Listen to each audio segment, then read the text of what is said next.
All right, I'll go ahead and get started. Yeah, go Uh, ahead. Hello, everyone. This is my thesis on the impact of visualization styles on movement imitation accuracy in virtual reality. Let's see if my mouse works. All right. So a little introduction. The motivation for this project is based in teleoperation, which allows people to safely operate machines from afar for various reasons. If the place is uninhabitable or dangerous, this is commonly used in robotic surgery, space operations, underwater robotics, and heavy machinery operation like for construction. Virtual reality could help enhance these technologies, specifically for learning, as they aren't very easy to get access to. They're very expensive or like working hours. For learning purposes, virtual reality could help this.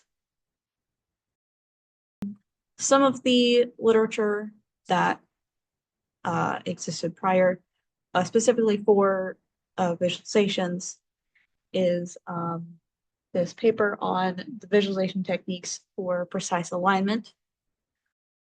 It used semi-transparent wireframe Fresnel derivative, Fresnel, yes, and outline shaders, and then had people with an object with these different shaders try and align that object with the same object, just like placed in a different area with a different rotation.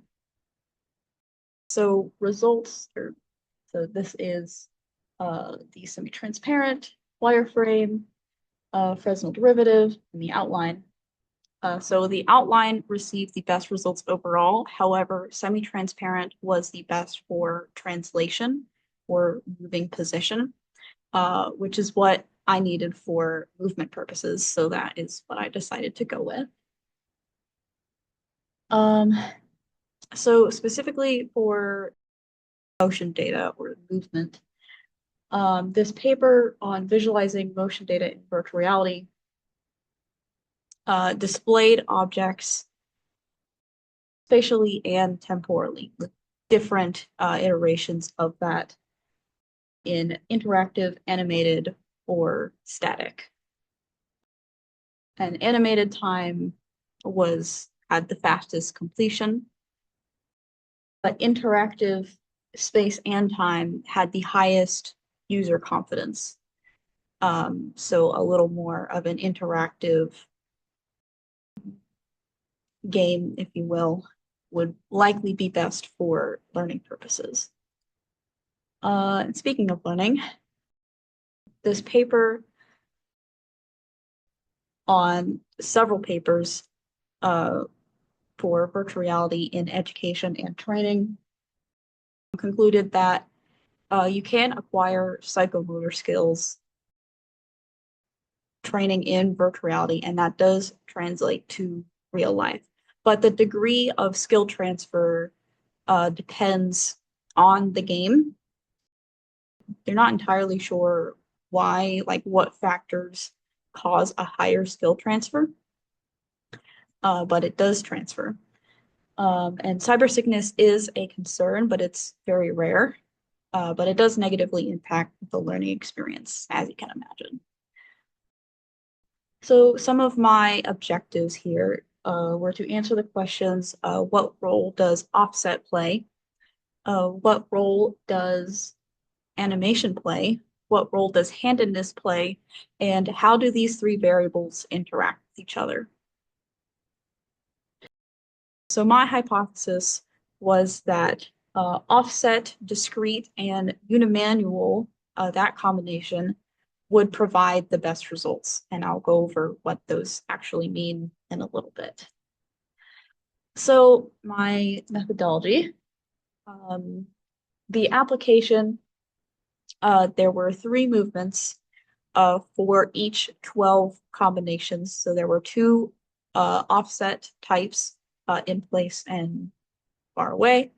2 animation types, and 3 handed types. And I'll go over those in a little bit. So the hand must be within a certain tolerance of the correct position and orientation, or correct position and rotation for that frame to count as correct, and then it will move on to the next frame, and then the user will follow a path based on that. And if one hand lags more than 120 frames behind the other hand, which is about 2 seconds, then a reset is triggered once the entire movement is complete. And the user is allowed to reset themselves if they want to watch the animation again, or they just feel they didn't do good enough. A sound is played once the movement is complete. A little ding for success and a womp womp for failure. So these are the different variables.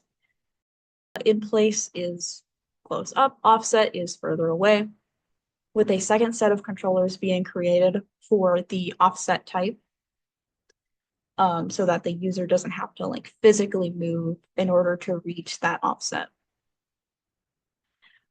So there were discrete and continuous animation, where discrete is a single controller that will move as the user completes that frame. So it will kind of move with them and show them how to do the movement. Continuous showed the entire path at once, every 7th frame, so it doesn't get too cluttered. For the hands, there was asynchronous, bimanual, or two-handed, where each hand followed a different path. There was mirrored bimanual, where each frame or each hand followed the same path. The right hand followed the left path, but just mirrored. And then unimanual was just the right hand, regardless of patient or of participant handedness. And this is what they look like in motion. I'll pause here for a little bit so that you can see.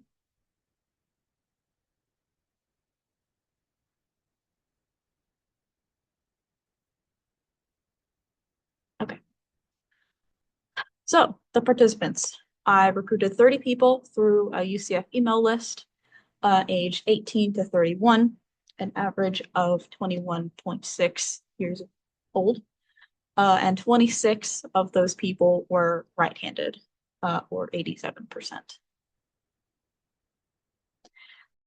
So these participants were required to fill out a qualification survey to make sure that they met all the requirements and to gather basic demographic data. They were then sent a scheduling email once they were confirmed to be eligible, where they had to book a 60-minute block of time to conduct the survey, or to conduct a study.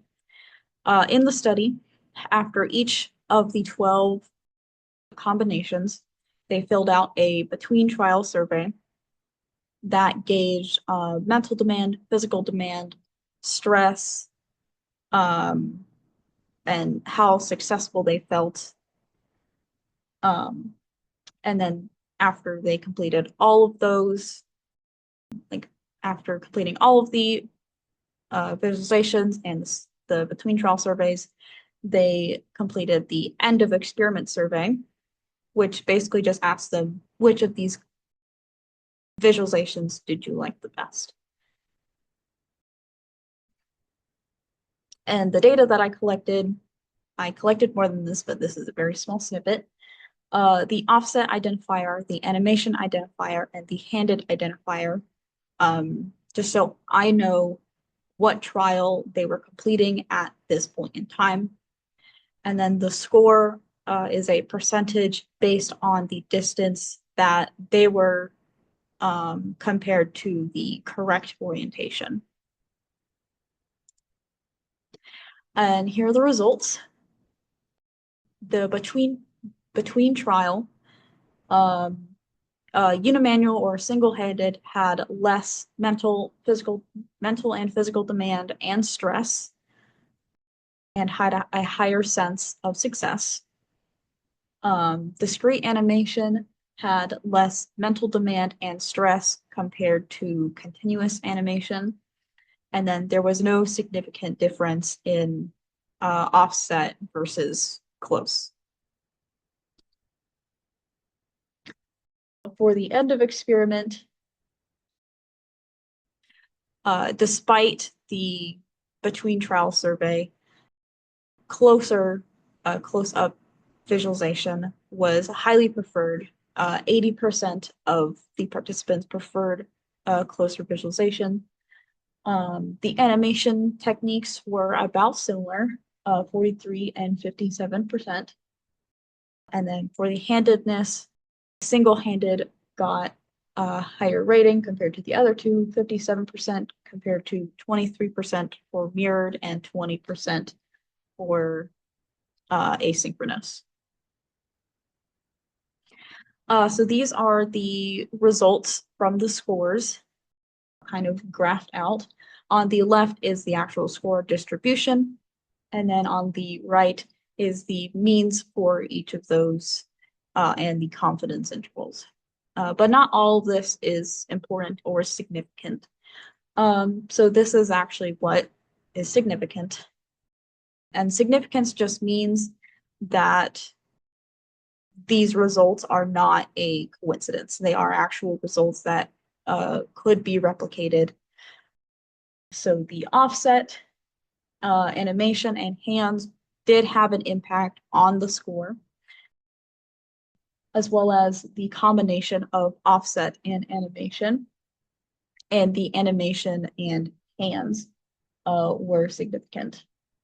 But the offset and hands, animation, and the combination of all three were not significant. And then for the hands, all of the hands were significant from each other. So this is what that looks like actually graphed out. You can see for offset, closer visualizations actually received a slightly higher score. For animation, discrete received a higher score compared to continuous. For the hands, unimanual received a much higher score compared to asynchronous, and asynchronous had a slightly higher score than mirrored. And then for the combination of animation and hands, you can see that unimanual discrete animation had the highest scores of all of the other combinations. So what does this actually mean? Users preferred closer animations, but it did not impact stress levels. This could mean that the offset caused some kind of disorientation, which would align with the slightly lower scores compared to the closer visualizations. Discrete animation was preferred in the between trial questions and had a significant impact on scores. And this could be because less information has less cognitive load. So users are actually able to focus on being correct rather than there's a lot of information here and I don't really know what to do. And hands, single-handed, had a significant impact for all of the surveys and on scores. And again, this could be caused by less cognitive load. But interestingly, asynchronous had slightly higher scores than mirrored despite having the highest reported levels of stress and demand and being less preferred by the users. So what can be done with these results? Well, future research could look into exposing users to offset or like getting them used to seeing offset visualizations because sometimes it is required. And maybe that could lead to higher scores. Possibly a hybrid approach to animation, like showing a small segment of the path at a time, could also increase scores. and possibly a transition from single-handed to two-handed would increase scores as well. So doing like the right hand and then the left hand independently, and then combining the two, working up to asynchronous two-handed movement.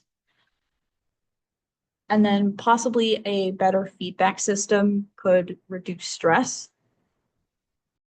because my feedback system really only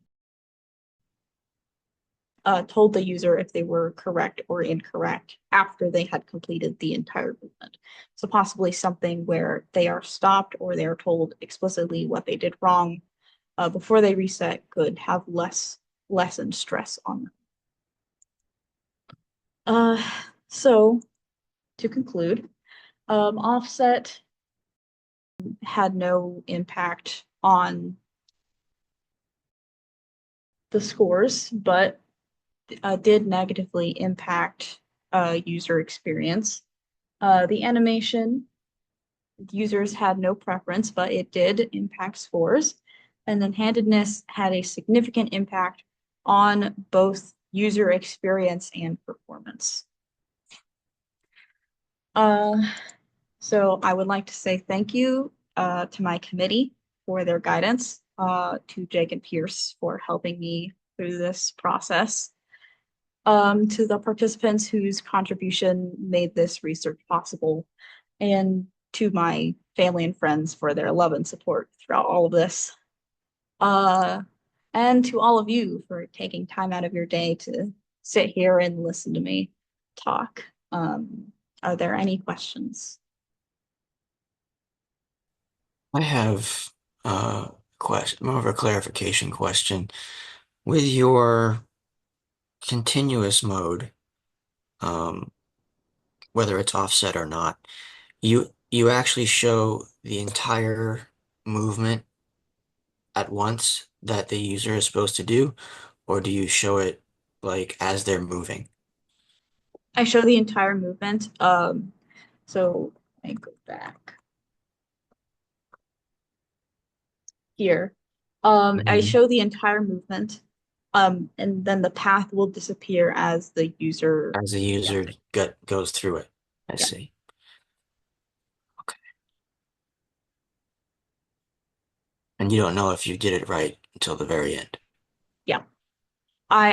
My thought process there was, so they get practice like completing the entire movement, and then I tell them it will either reset the movement if they're incorrect and play a little noise.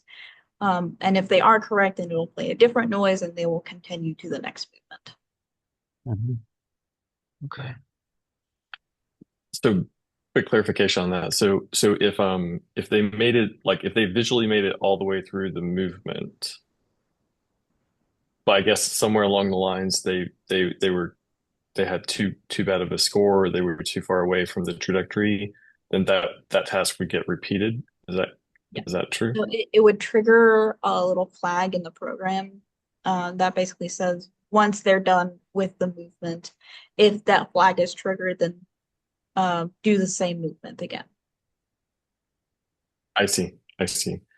Um, And each okay. of these movements were only about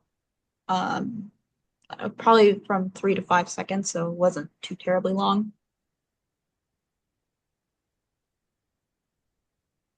Right. Mhm.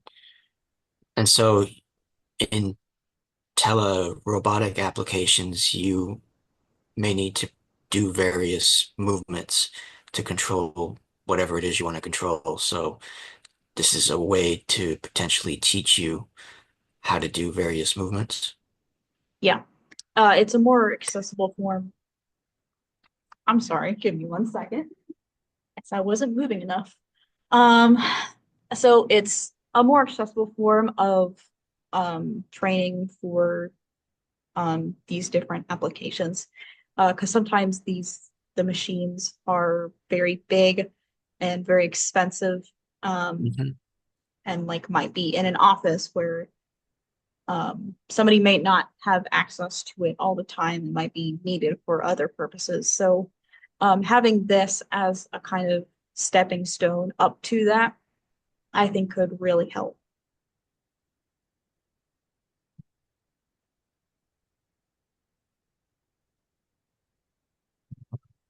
Let's see. I've got another question. Can you talk about your score calculation a little bit and how it accounts for positional displacements as well as rotational displacements? Yes. So basically the score was a percentage calculated from the distance. So for and it was calculated independently for position and rotation because they're different types of variables within Unity. So position, um, that was pretty easy. Unity has a distance between 2 points where it gave me that distance, and then I divided it by the allowance. So I believe the allowance was 0.05 meters or 5 centimeters. Um, so whatever the distance was would be divided by 0.05 and then subtract 1 to get the actual like if they were correct. So 100% would be they're exactly where they need to be, and 0% is they're exactly as far away as they are allowed to be. And then rotation was calculated in the same way, but slightly different because of it being a quaternion instead of a vector 3. Okay. So one question I have is you had these results with regards to user accuracy, but it's kind of unclear if that was based off the positional score or the rotational score.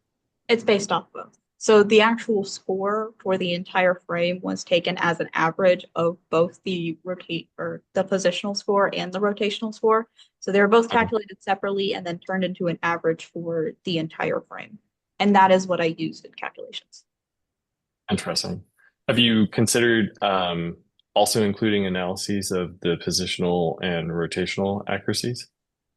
Yes, but I did not have enough time. There is a lot more that I wanted to do with this data, but unfortunately life gets in the way. I didn't Right, have enough time to do all of that. right. You collected your last participant like last weekend, right? Like week and a half ago or Um, something. Something like that. Yeah, like a week and a half ago.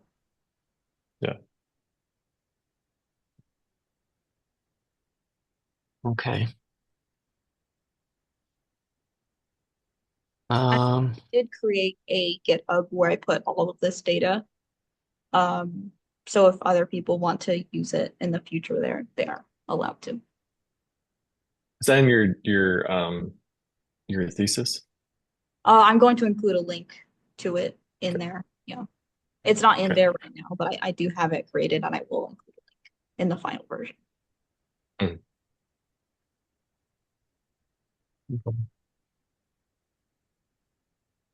I don't think I have any further questions at this time. Ryan, do you have any further questions? No, I think we should ask for public audience questions and then transition to the closed session. Okay. Anyone from the public have any questions?